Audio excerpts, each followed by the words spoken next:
Fala pessoa dev, seja bem-vindo, seja bem-vinda a mais um episódio do Geek Masters, o podcast do eMasters. Na verdade é um videocast porque você tem acesso total ao vídeo. Hoje nós vamos receber o Thiago Aguiar para falar sobre boas práticas de APIs REST. Então é um conteúdo sensacional. Antes da gente ir para a Live Code, eu quero pedir para você não esquecer de curtir e compartilhar esse episódio do Geek Masters. E se você ainda não é inscrito aqui no canal do eMasters, clique aí para assinar e também no sininho, pois é dessa forma que você nos ajuda a continuar fomentando o mercado de desenvolvimento no Brasil. Agora vamos lá para o Thiago Aguiar, porque o conteúdo está sensacional. Olá, Siloto, obrigado pelo convite aí, muito feliz de poder estar aqui compartilhando um pouco do meu conhecimento e olá você também aqui ligado no canal do eMasters. Bom, eu sou o Thiago Aguiar, muito prazer, sou formado em Ciência da Computação, trabalho com desenvolvimento desde 2011 e atualmente eu sou especialista no back-end e minha linguagem principal é o C#. E hoje, como você já viu aí no título, vamos falar um pouquinho, bater um papo sobre boas práticas no desenvolvimento de APIs REST. Não é de hoje que o mercado já utiliza, né, já é difundido, já é comum o uso de APIs REST para fazer integração de sistemas ou até mesmo para fazer a comunicação do seu back-end com o front-end. Mas e as boas práticas, né?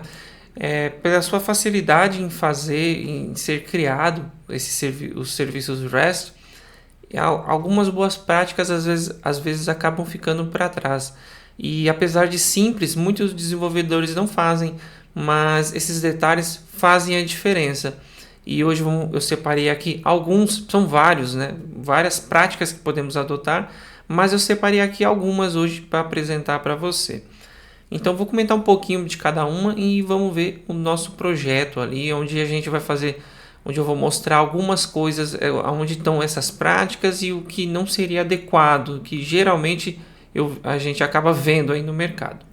Então a primeira se trata de expor somente o necessário. Então quando a gente a gente quer expor informações, você tem que pensar muito bem no que você vai expor, né? Então, você não vai acabar expondo informações como senha do seu usuário, dados sensíveis, entre outras coisas. Então, nesse caso, veja realmente o que faz sentido você expor naquele endpoint. Não só por tomar cuidado com a sensibilidade do que você está expondo, mas também com você expor informações que talvez não tenham relevância para quem está consumindo aquele endpoint. Então, nunca exponha simplesmente tudo que está na sua tabela, né, no seu banco de dados, né? O segundo ponto aqui é simplificar a resposta. Nos nossos responses, às vezes a gente acaba complicando, a gente faz alguns agrupamentos que eu particularmente gosto de fazer muitas vezes, porque dá uma sensação de organização, mas às vezes colocar tudo dentro de apenas um objeto pode facilitar a leitura, deixa mais simples, né? Porque quando a gente passa o papel de fornecedor a consumidor, a cliente de APIs, a gente acaba tendo que criar muitas classes para deserializar aquela informação que está chegando para a gente. Então você vê que às vezes pode não ser tão prático assim. A definição de boas rotas, que é basicamente você não definir o nome de ações dentro da sua rota. A gente vai ver aqui um sistema de aluguéis de carros que eu fiz para exemplificar para você. E nesse exemplo, as rotas elas não podem representar ações, elas representam a entidade que está sendo manipulada. E como que eu sei qual ação vai estar sendo executada naquele endpoint? É através do próximo ponto 4 aqui da lista, que é através do verbo HTTP. Né? Então, nós temos já próprio REST, ele define as suas boas práticas, como você usar o verbo get para buscas ou o verbo post para a criação de recursos no servidor. Então, esses são alguns exemplos. Como ponto 5, a gente tem evitar problemas com versionamento. Então, você imagina que você já tem um endpoint que já exista e você precisa precisa omitir algum campo ou algo do gênero. Só que se alguém já usa esse endpoint, alterar essa estrutura vai gerar um estresse para o cliente.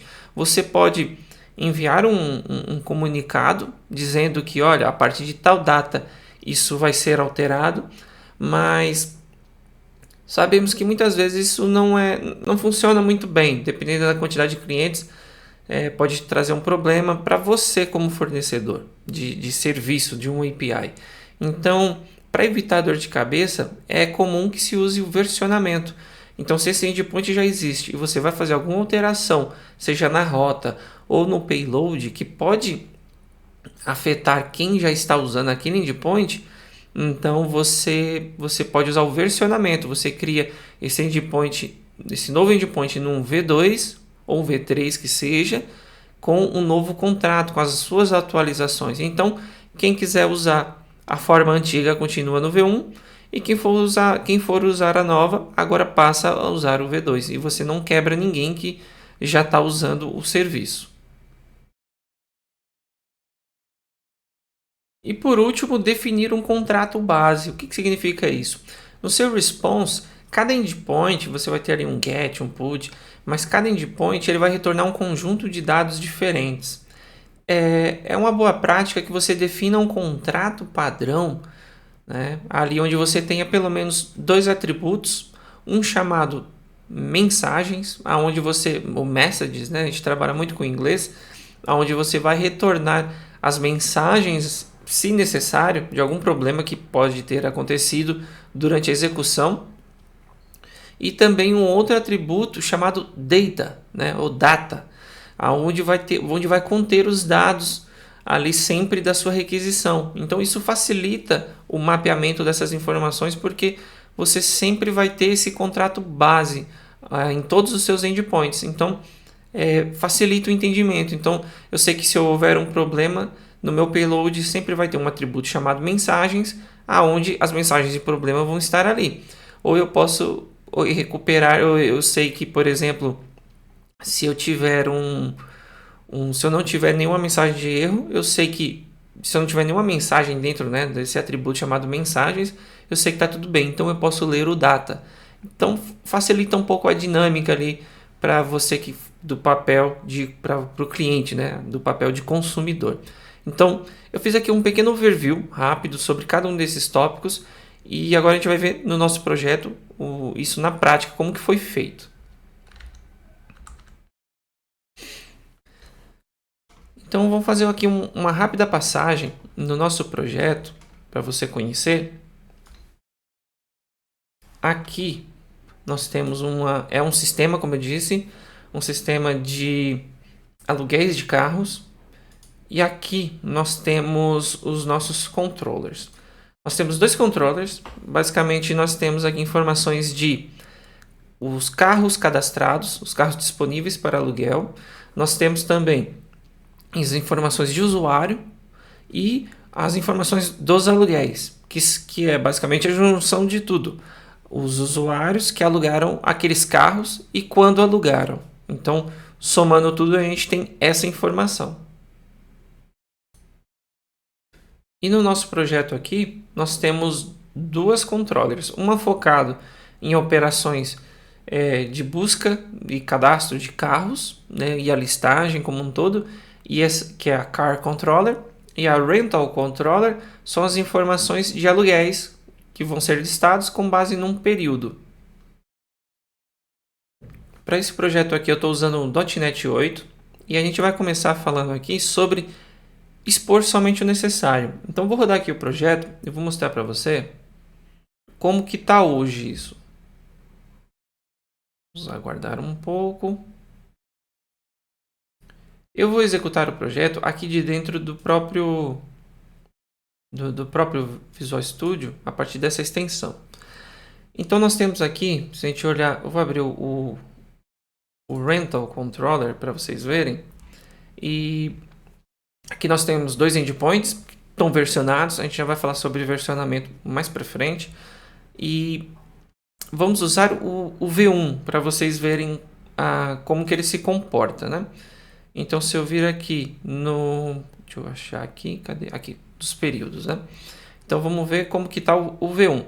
Aqui basicamente a gente tem em forma V1 a nossa rota, que representa a busca, que representa a entidade que se trata, que é o aluguel, o rental.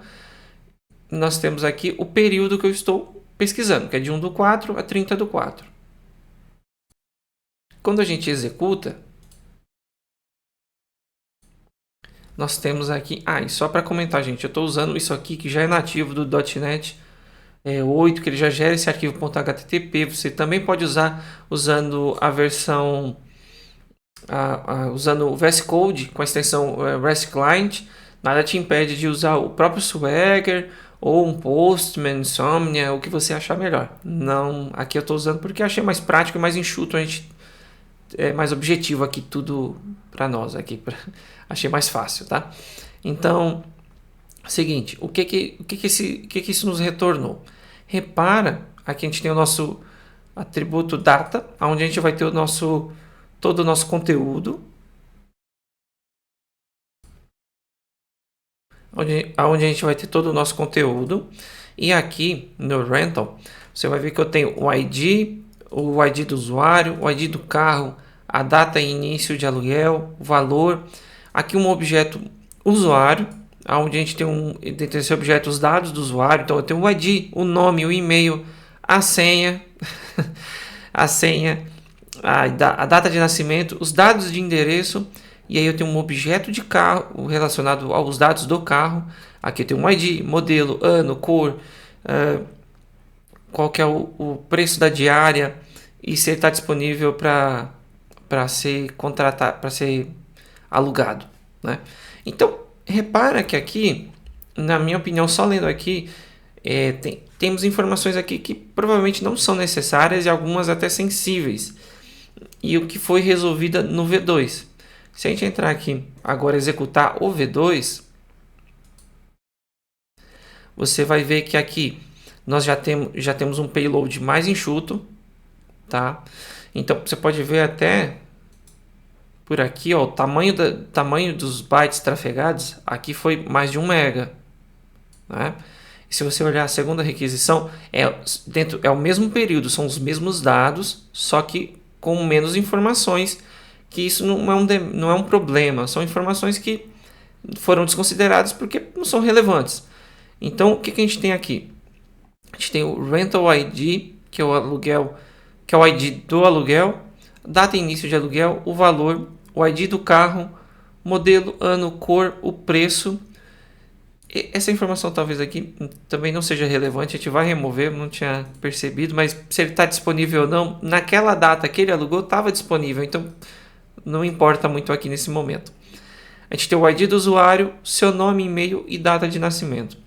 Então, repara que aqui a gente já fez 2 coisas. Além da gente remover esses dados que não são interessantes, relevantes ou até mesmo sensíveis da resposta do nosso payload, a gente também enxugou. Então a gente diminuiu os dados que nós estamos trafegando e também de quebra simplificamos. Deixamos o mais objetivo, só deixando as informações que nós gostaríamos. Tá? E como que foi feito isso?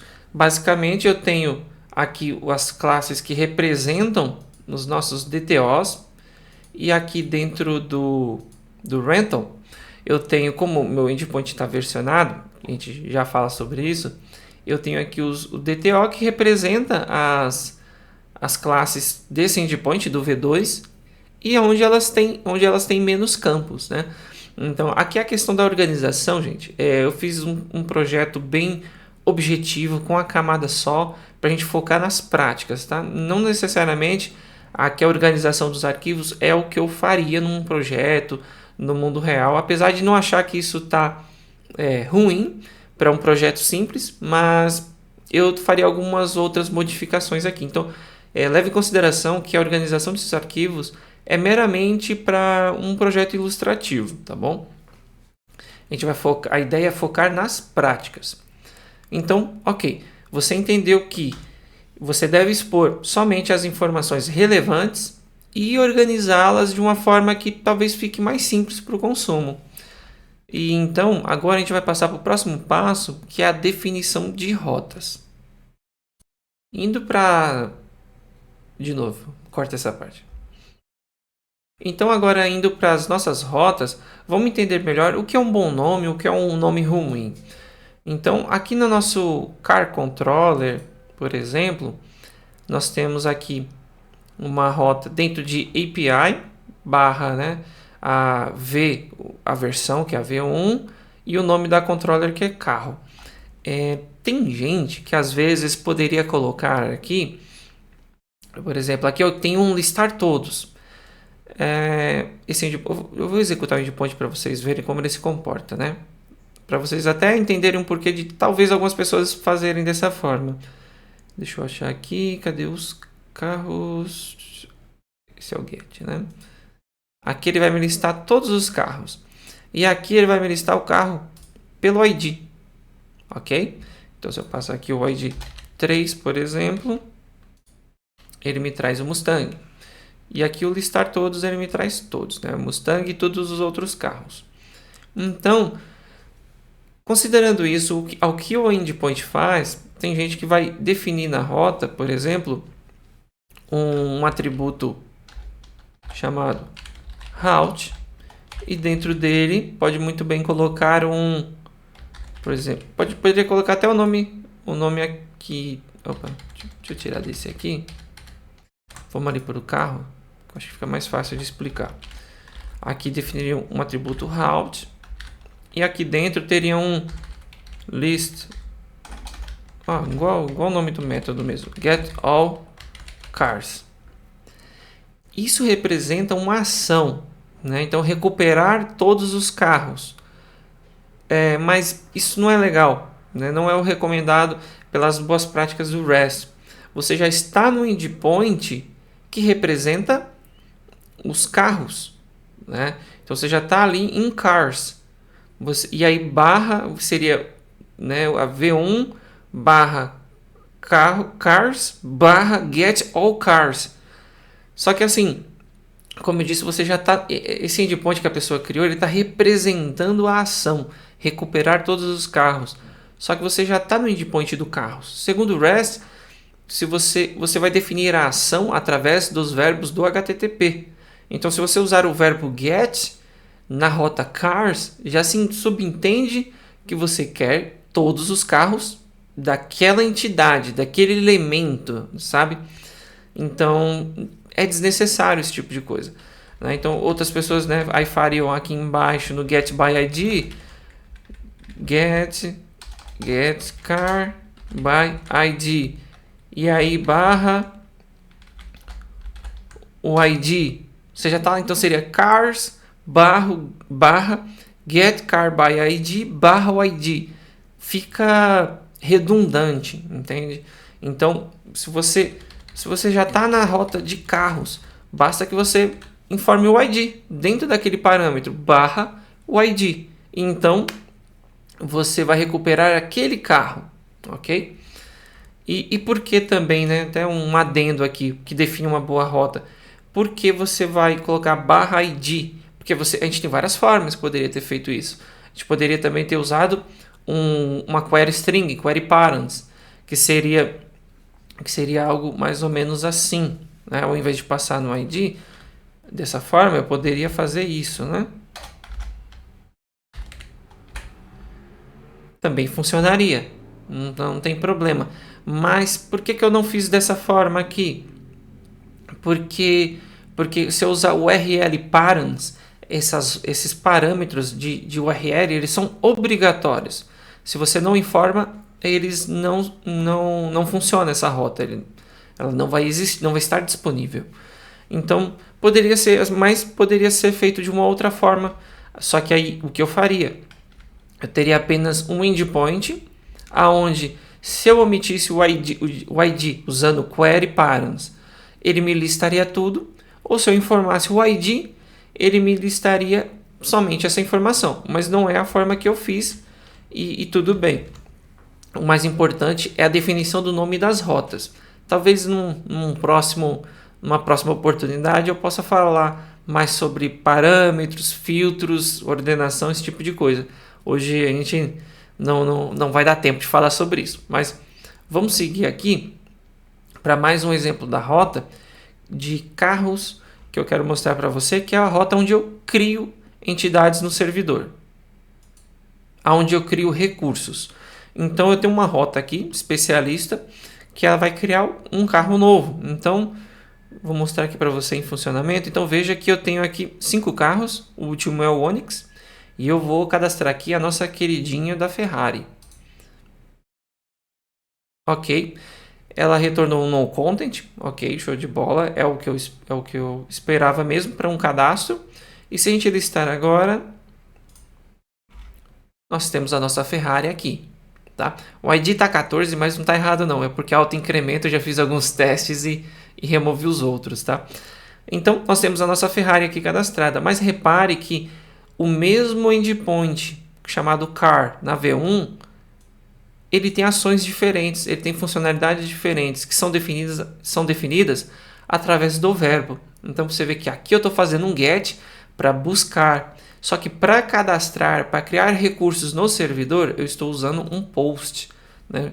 Então é importante que você conheça os verbos do HTTP para usá-los de forma correta, aliados a uma boa rota, um nome que faça sentido com a entidade que você está trabalhando, que você está manipulando. Agora vamos falar sobre o versionamento, tá? Aqui dentro do nosso Rental Controller, como vocês viram, surgiu a necessidade, eu tinha um payload muito grande aqui, como vocês podem ver, que é esse aqui. Vai quase 1,5 MB aqui de tamanho do response, né? Com diversos campos que a gente viu que era desnecessário, que não fazia sentido para o nosso negócio aqui, para as informações que a gente queria expor. Então eu fiz um segundo, um V2, que funciona da mesma forma, mas o que muda é apenas a resposta, que eu quis deixar menor. E por que eu versionei? Por que eu criei um segundo endpoint ao invés de eu simplesmente modificar o que já existia? Isso é porque isso a gente chama de breaking chains. Para que a gente não quebre as versões anteriores, que a gente mantenha a compatibilidade. Porque imagina, como eu expliquei no começo, que você tem um endpoint, uma API que já está exposta, né? Já está sendo consumida, e aí você vai e muda um atributo, você remove. Se você adiciona, não é um problema, tá? Porque se é algo novo, basta você informar para os seus clientes, olha, tem um campo novo aí, algumas informações novas, e ele passa a utilizar se for do interesse dele. Mas remover é um problema, porque às vezes o cliente vai estar usando essa informação. E se você remove, talvez seja uma informação vital, seja uma informação obrigatória do negócio, do lado do negócio, da regra de negócio do seu cliente, e aí você quebra a aplicação dele, o que é muito frustrante e pode gerar problemas aí dos mais diversos tipos. Então, para resolver isso, eu crio um V2, um versionamento desse endpoint, aonde eu deixei ele mais enxugado e expus. Então, eu vou informar o cliente, olha, eu tenho esse novo endpoint, essas são as vantagens dele, e aí o cliente usa se ele achar interessante ou não. Bem, dito isso, como que faz o versionamento hoje em dia, né, com o .NET 8? E é bem simples, tá? Para começar, a gente precisa ter 2 pacotes instalados, tá? Não é padrão aqui, é importante salientar isso, que são esses 2 pacotes aqui, tá? Isso mudou muito aí a partir de, eu acho que o .NET 6, se eu não me engano, mas vocês vão ver se vocês não estão acompanhando muito bem a evolução, nós temos aqui o pacote do ASP.NET Versioning .http e esse segundo aqui que é o MVC API Explorer. Eu estou explicando aqui esse detalhe, tá? Porque eu acho interessante, porque é algo que mudou, mas todas as boas práticas que eu estou descrevendo aqui, você como desenvolvedor Java, Ruby on Rails, Ruby, né, ou Python, você pode aplicar todas essas regras independente de linguagem. Isso é agnóstico à tecnologia, ok? Só comentei isso aqui porque foi algo que mudou e talvez seja novidade para você se você for do mundo do .NET. Então, como que a gente vai estar fazendo aqui? Nesse caso, a gente vai decorar a nossa controller com esse API version. E aqui a gente informa o número das versões que estão suportadas nesse endpoint.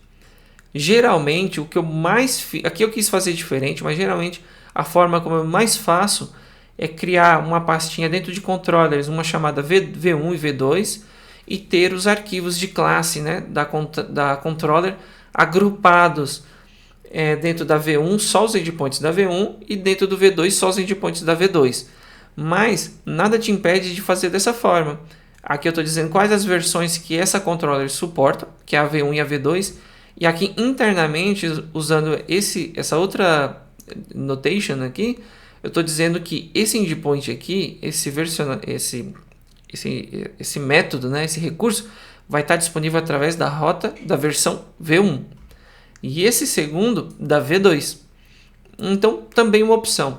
Aqui vai da forma como você quiser organizar. É uma convenção aqui do projeto. Se você quiser separar em arquivos, às vezes vocês podem ter muitos endpoints dentro desse controller e você prefere separar para ficar menor e organizado. Ok. Se quiser deixar aqui, criar regions para agrupar, também funciona. Não vejo nenhum problema nisso.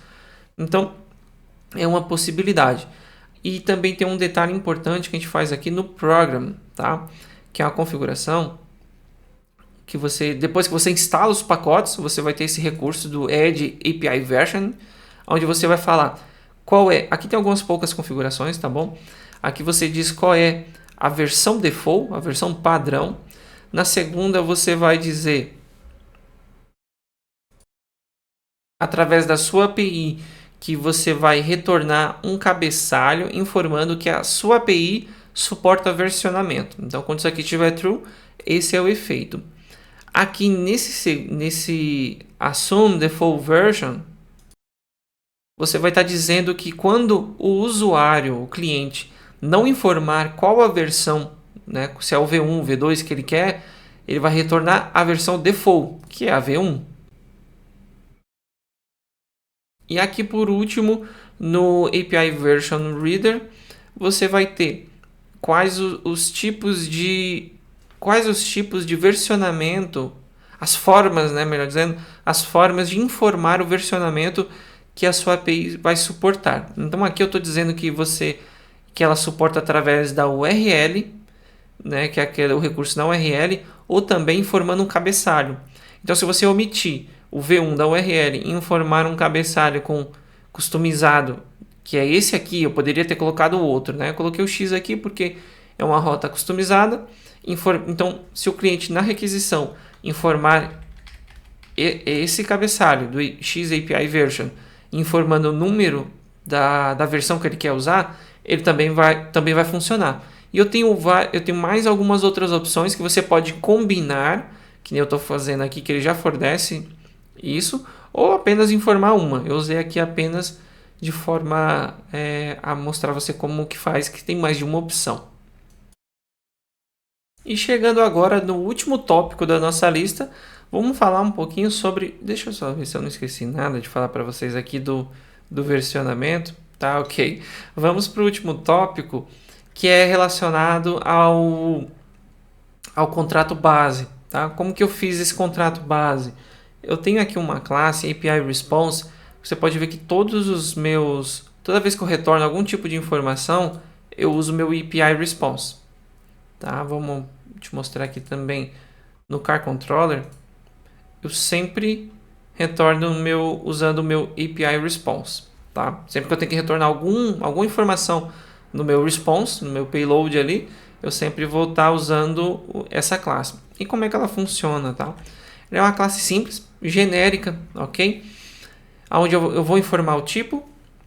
Aqui eu tenho dois atributos, um onde vai ser a lista de mensagens e a outra onde vai conter os dados, que é o data, que ela é do tipo genérico, que é o que eu vou informar no momento que eu usar essa classe. E aí aqui eu tenho, ao criar a minha classe, eu instancio a minha lista de mensagens, tá? E aí aqui eu tenho alguns métodos estáticos que vão vão facilitar aqui a criação do meu contrato padrão. Então, se você olhar aqui, nós temos três métodos. Um, onde eu informo o tipo genérico dessa informação, tipo data. Eu tenho aqui outro que eu informo a lista de mensagens. E outro aqui onde eu informo a exceção. Ok? E aí você pode ir especializando aqui conforme a sua necessidade. Vamos supor que você tenha, além da mensagem, você tenha também o código da mensagem, que é algo super, super legal, porque quem vai estar lendo, às vezes, o seu cliente, ele pode tomar ações com base no código da mensagem de erro. Então, vamos supor. E aí você pode ter só que aí lembre-se que você precisa expor isso também através de alguma documentação para o seu cliente, para que ele possa ter esses insights. Então, imagine, por exemplo, você tenha uma requisição, esteja tentando, vamos supor que eu tivesse mais recursos aqui na nossa API, tá bom? Então vamos supor que eu estou tentando alugar um carro, fazer o aluguel de um carro que ele não existe. E aí eu retorno um código que informa isso. E aí eu posso ter estratégia de, eu como cliente, tá? Que eu recebi um código tal que indica que o carro que eu estou tentando fazer o aluguel ainda não está cadastrado. Então, mas eu tenho um endpoint que cadastra. Então, recebendo esse código, eu sei o que fazer. Eu vou lá e cadastro esse carro e tento fazer o aluguel de novo. Alugar esse carro. E aí agora dá certo, ou pode ser que dê um outro erro. Mas veja que eu posso ter uma estratégia, uma ação diferente conforme a mensagem que é retornada, tá? Então, assim, a criatividade aqui vai longe. Só tomar cuidado para acabar não deixando gordo demais esse contrato padrão e a gente cair naquele problema de um payload muito grande ou muito complexo. Toma sempre cuidado com isso. Apesar de você ter um contrato padrão, tenta manter ele o mais simples e o mais enxuto possível também. Claro que tem coisas que não vai ter muito como mudar, como fugir, mas dentro do possível, tenta seguir essa prática. E aí aqui nas nossas controllers, eu basicamente chamo a minha API, minha classe, né, API Response, eu invoco o método estático dela, informando aqui o objeto, que no caso aqui é a lista, que vai retornar aqui do meu método de extensão, que faz o mapper da entidade para o DTO. E então ele joga dentro do atributo data e faz aquela resposta que você viu dentro do contrato, dentro da propriedade data, né? Data. E se der uma exceção, por exemplo, eu tenho aqui o meu create response, onde eu estou colocando a exceção inteira. Então, talvez a classe exception inteira. E lá dentro da minha classe, se você for ver, eu estou lendo só o atributo mensagem. Eu poderia também ter um outro aqui que eu deixei de exemplo, que se eu tivesse uma lista de mensagens, eu poderia carregar essa lista e também informar esse método. Ou aqui também, né, eu poderia ter um método que recebesse só uma mensagem tipo string, e lá fora, onde eu estou usando o método, ao invés de eu passar o exception, eu estaria informando o exception.message aqui no contexto da controller. Então assim, a criatividade vai longe. Você pode usar o seu contrato padrão para definir várias informações que vão ser padrão, né? Como o nome já diz, para todos os seus endpoints. Então isso traz um conforto maior para o seu cliente, porque ele sabe que todos os endpoints funcionam daquela forma. Voltando agora para a nossa apresentação, para poder fechar o assunto, vamos só repassar aqui os tópicos novamente. Então, a gente viu sobre expor somente o necessário nas respostas dos nossos endpoints. A gente viu sobre simplificar essa resposta o máximo possível para que, obviamente, fique simples para quem está consumindo, mas também que a gente ganhe até em performance, em economia de banda e tudo mais. Porque imagine também, considerando que essa API vai ser consumida por um dispositivo móvel, você vai estar economizando, trafegando menos dados, consequentemente vai ser mais rápido, vai diminuir a latência e também o consumo de dados ali pelo dispositivo. A gente viu também como definir boas rotas, vendo que não é legal que a gente coloque em nossas rotas as ações, como se fossem métodos que geralmente a gente programa, que a gente usa ali o infinitivo, fazer, esse tipo de coisa. Então é legal que você define a entidade e, partindo já para o próximo tópico, que através dos verbos HTTP que a gente defina a ação que vai ser tomada. Então já existe uma lista de convenções do próprio HTTP que indica quando que você deve usar cada verbo, tá? Existem vários verbos, existe o put, o delete, que a gente não viu aqui, então é importante que você também estude cada um para usar da melhor forma possível. Agora partindo para o ponto 5, evitando problemas com versionamento, você viu que é importante que, a partir do momento que essa API ela já está sendo utilizada por algum cliente, que você não venha modificar de forma a retirar funcionalidades, que seria alterar o nome da rota ou alguma informação da resposta de algum endpoint, porque você pode afetar um cliente que já usa. Se você for adicionar informações, problema zero. Ou um parâmetro opcional, não há problema, porque você não vai quebrar o seu cliente, não corre esse risco.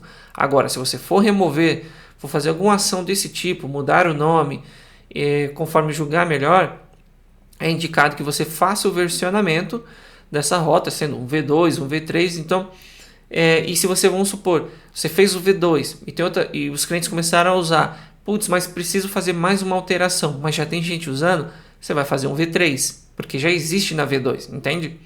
Então, é uma boa prática, você evita de ter estresse com o seu cliente e disponibiliza as atualizações conforme demanda, sem causar problemas maiores para o seu cliente. E por último, definindo um contrato base.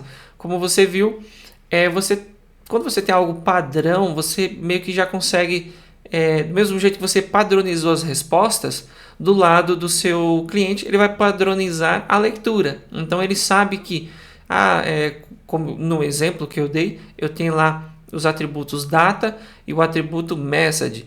Então eu sei que, por exemplo, se deu alguma coisa errada, eu sei que vai ter uma lista ali que é onde pode conter mensagens, e eu posso colocar aquilo no log, alguma coisa do tipo, numa ferramenta de monitoramento, e eu sei que se deu certo, eu tenho um atributo onde vai estar o conteúdo daquela resposta. Então veja que isso, da mesma forma que facilita também para você na hora de retornar essas informações, porque você tem um padrão, e para quem vai ler também é bom, porque ele vai ter um padrão de leitura, ele já sabe como ler. Então essas foram as práticas que a gente viu no vídeo de hoje. Eu espero que você tenha gostado.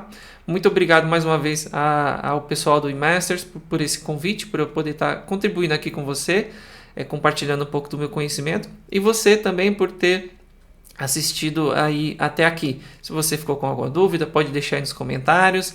Enfim, foi um prazer aí estar com você falando sobre boas práticas de APIs REST, e quem sabe numa próxima eu possa trazer mais algumas práticas que são interessantes no mercado e que vão melhorar aí a sua API cada vez mais. Então, muito obrigado e até a próxima. Valeu, Thiago Aguiar. Conteúdo sensacional. Mais uma vez, se você ainda não é inscrito aqui no canal do eMasters, faça a sua inscrição, clique no sininho para receber todas as notificações e ficar recebendo tudo em primeira mão sempre que a gente lançar um vídeo novo.